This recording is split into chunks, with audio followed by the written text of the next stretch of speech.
Halo semuanya, selamat datang. Pernah nggak sih Anda berada di posisi yang serba salah saat ditawari hadiah yang ada kaitannya sama pekerjaan? Nah, kali ini kita akan bedah tuntas aturan main baru dari Kementerian Agama, yaitu Permenak nomor 23 tahun 2021. Aturan ini dibuat persis untuk menjawab keraguan-keraguan seperti itu. Oke, pertama-tama kita harus samakan persepsi dulu ya. Ini bukan sekedar himbauan atau saran loh, ini adalah sebuah peraturan negara yang resmi dan mengikat kita semua. Tujuannya satu, membangun fondasi integritas yang kokoh supaya pelayanan publik kita jadi lebih bersih dan bisa dipercaya. Nah, ini dia nih, dilema yang mungkin sering banget kita hadapi. Ditawari sesuatu yang rasanya abu-abu, bingung antara diterima atau ditolak. Apa sih langkah yang paling tepat dan aman? Tenang, kita akan temukan jawabannya bareng-bareng di sini. Biar lebih mudah dipahami, pembahasan kita akan dibagi jadi 5 bagian utama.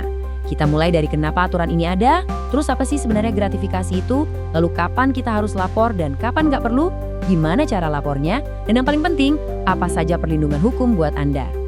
Oke, kita langsung masuk ke bagian pertama. Sebuah peraturan baru itu kan nggak lahir dari ruang hampa ya, pasti ada alasannya. Jadi yuk kita lihat dulu, kenapa sih aturan integritas yang lama perlu diperbarui? Jadi gini, poin utamanya adalah penyempurnaan. Aturan lama dari tahun 2019 itu udah bagus. Tapi seiring berjalannya waktu, ternyata ada hal-hal yang perlu di-upgrade. Nah, peraturan baru ini hadir untuk menambal celah-celah itu dan memastikan sistem kita jadi lebih kuat dan sejalan dengan semangat pemerintahan yang bersih. Setelah kita tahu kenapanya, sekarang kita bergeser ke apanya. Kata gratifikasi ini kan sering banget kita dengar ya.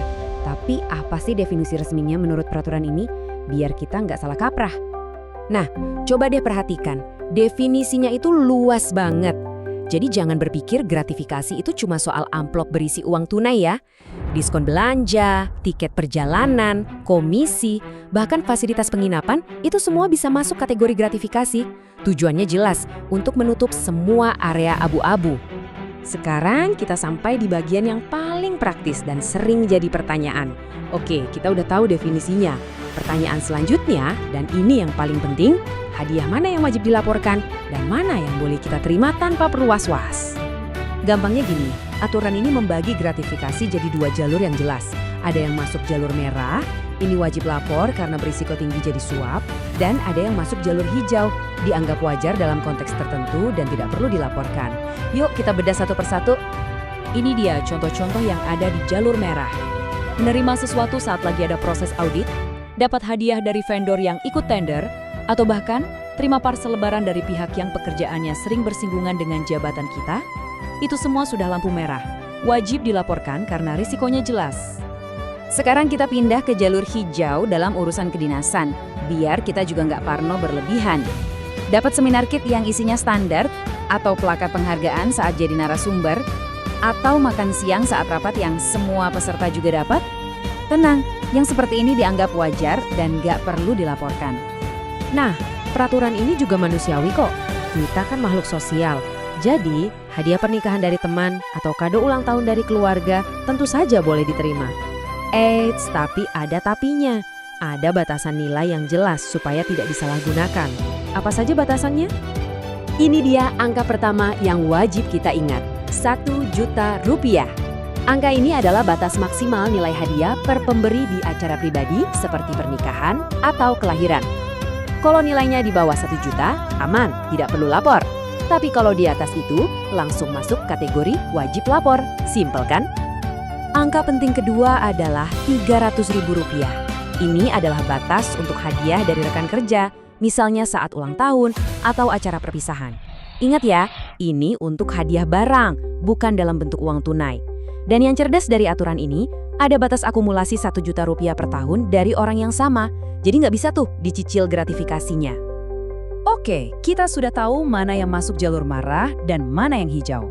Sekarang, gimana kalau kita terlanjur menerima hadiah yang masuk kategori wajib lapor?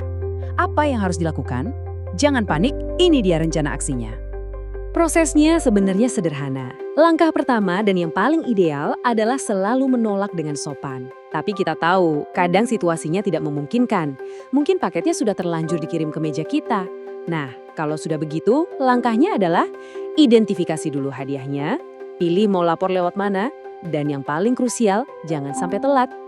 Enaknya, Kita diberi dua pilihan jalur pelaporan.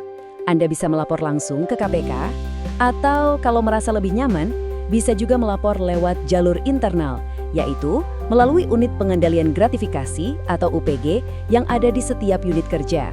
Pilihan ada di tangan Anda. Nah, ini tolong perhatikan baik-baik ya, karena ini soal waktu. Beda jalur pelaporan, beda juga batas waktunya. Kalau lapor lewat UPG internal, waktunya lebih singkat, yaitu 10 hari kerja. Kalau mau lapor langsung ke KPK, waktunya lebih panjang, 30 hari kerja. Dicatat ya tanggalnya, jangan sampai terlewat. Kita akui, melapor itu butuh keberanian. Pasti ada rasa khawatir, nanti gimana ya nasib saya? Tapi tenang, Anda tidak sendirian. Sistem ini justru dirancang untuk melindungi Anda sebagai pelapor. Jadi, apa saja sih jaminan dan hak yang Anda miliki? Jadi, setelah Anda melapor, barangnya itu nggak serta-merta disita. KPK akan menganalisis dulu laporannya. Nanti keputusannya bisa ada 3 kemungkinan.